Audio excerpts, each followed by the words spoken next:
Què tal? Bona vesprada. Avui el vent de ponent, no massa fort, però sí de forma continuada i amb presència de núvols alts, ha fet que el dia no fora tan fresc, tan fred com els últims dies.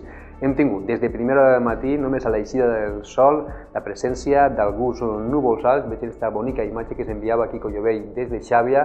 Després, a les comarques més centrals, zones de la Vall d'Albaida, també pinzellades de núvols alts, cirros, des de la mateixa eixida del sol.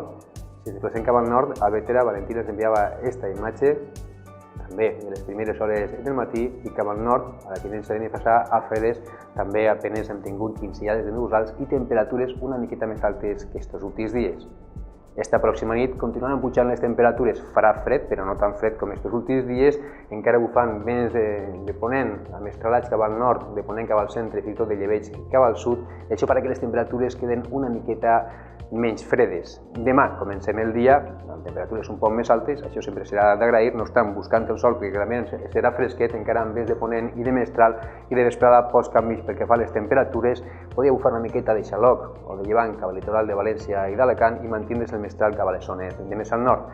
De cara ja a finals de setmana, els dies de Reis, la cavalcada de Reis, la nit de dijous a divendres, marcada per les baixes temperatures. Sembla que bufarà una miqueta de vent de mestral cap al nord, acompanyant alguns núvols mitjans i alts que deixaran el cel una miqueta més enteranyat, però en principi només tindrem que abrigar-nos perquè no s'espera pujar a cap lloc de la Comunitat Valenciana. I divendres i dissabte mantenem les condicions d'estabilitat, fred o fresca per la nit i temperatures relativament suaus al centre del dia.